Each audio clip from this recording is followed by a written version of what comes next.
જ્યાં સુધી તમે રોડ ઉપર નહીં આવો, જ્યાં સુધી તમે બોલતા નહીં થાવ, જ્યાં સુધી તમારો અવાજ નહીં ઉપાડો, ડેહરી મૂંગી સરકાર જાગવાની નથી।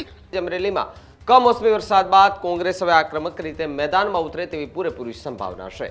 ખેતી બચાવો સત્યાગ્રહ આંદોલન પહેલા પ્રતાપ દુધાતની સરકારને આ સૌથી મોટી વિનંતી અત્યારે જોવા મળી છે। સર્વેના નામે ફોટા પાડવાના ગતકડા સામે કોંગ્રેસની નારાજગી જોવા મળી રહી છે।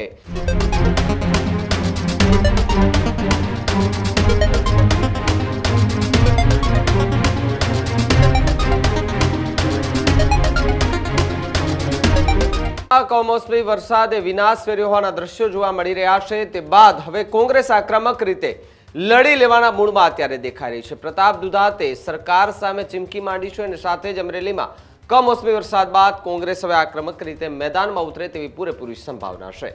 ખેતી બચાવો સત્યાગ્રહ આંદોલન પહેલા પ્રતાપ દુધાતની સરકારને આ સૌથી મોટી વિનંતી અત્યારે જોવા મળી છે।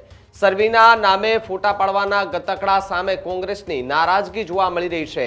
રાજ્ય સરકારને શરમ આવી જોઈએ તેવી વાત અને આરોપ પ્રતાપ દુધાતે લગાવ્યો છે।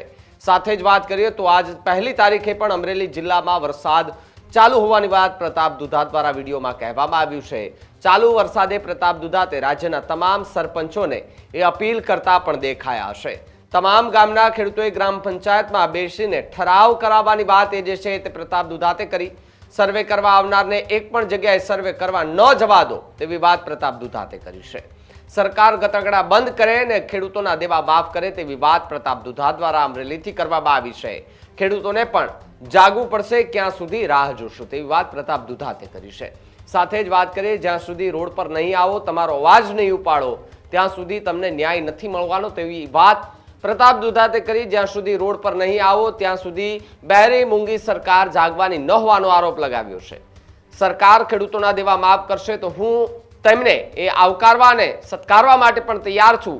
આ પ્રકારની વાત પ્રતાપ દુધાત દ્વારા કરવામાં આવી છે અને હાલ આ વિડીયો પણ ખૂબ વાયરલ થઈ રહ્યો છે। સરકાર સામે એ વિનંતી કહો કે પછી ચીમકી કહો, પ્રતાપ દુધાતનો હાલ આ વિડીયો વરસતા વરસાદ નીચે છત્રીની નીચે બેઠી અને પ્રતાપ દુધાતે હાલ આ વિડીયો બનાવીને સરકારને વિનંતી કરી છે। સાથે જ સરપંચો અને ખેડૂતોને પણ અપીલ કરી છે કે જો તમારી આસપાસ કોઈ અધિકારીઓ સર્વે કરવા માટે આવે છે તો એમને સર્વે કરવા ન દો, તેમને રોડ ઉપર ઉતરવાની વિનંતી કરી છે। ખેડૂતોને કહ્યું છે કે ક્યાં સુધી તમે એ રીતે મૂંગા બેરા બેસી રહેશો।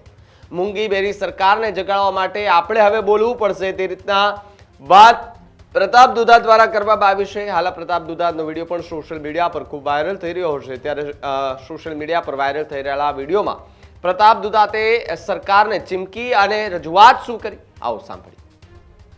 ખેડૂતોને એપ્લિકેશનથી પોતાના ખેતરમાં ડ્રોપ પિન કરીને લોકેશન સાથે ફોટા પાડવાની સરકાર ગતકડા લાવી છે। સરકારને શરમ આવવી જોઈએ। હાલ વર્તમાન જયારે હું બોલી રહ્યો છું આજની તારીખે પહેલી તારીખે પણ અમરેલી જિલ્લામાં વરસાદ ચાલુ છે। ચાલુ વરસાદે અમરેલી જિલ્લા સાથે સૌરાષ્ટ્ર ગુજરાતભરના ખેડૂતોને સરપંચોને મારી નમ્ર અપીલ છે કે ગ્રામ પંચાયતમાં બેસી તમારા ગામની અંદર ઠરાવ કરી અને સર્વે કરવા આવનારને એક પણ જગ્યાએ ખેતરે જવા ન દેવા જોઈએ અને એને ઠરાવ કરીને આપી દો। સરકાર ગતકડા બંધ કરે ને ખેડૂતના દેવા માફ કરે। ખેડૂતોએ પણ જાગવું પડશે કે ક્યાં સુધી રાહ જોઈને બેસવાના છો। જ્યાં સુધી તમે રોડ ઉપર નહીં આવો, જ્યાં સુધી તમે બોલતા નહીં થાવ, જ્યાં સુધી તમારો અવાજ નહીં ઉપાડો, ડેહરી મૂંગી સરકાર જાગવાની નથી। તમારા દેવા માફ કરાવવા હોય તો અમરેલી જિલ્લામાં 3 તારીખથી આંદોલન જે ચાલુ થાય છે, મોટી સંખ્યામાં ખેડૂત પણ જોડાય। ફરી વખત સરપંચોને વિનંતી કરું છું કે ગ્રામ પંચાયતમાં ઠરાવ કરી અને સરકારને અને તલાટીઓ, વિસ્તરણ અધિકારીઓ, કલેક્ટરો બધા ઠરાવ કરી સામૂહિક ઠરાવ સરકારને મોકલો અને સરકારને ફરીવાર અપીલ કરું છું કે કોઈ રાજકીય વાત નથી કરવી। એકવાર ખેડૂતના દેવા માફ કરો, હું તમને આવકારવા અને સત્કાર કરવા આવીશ।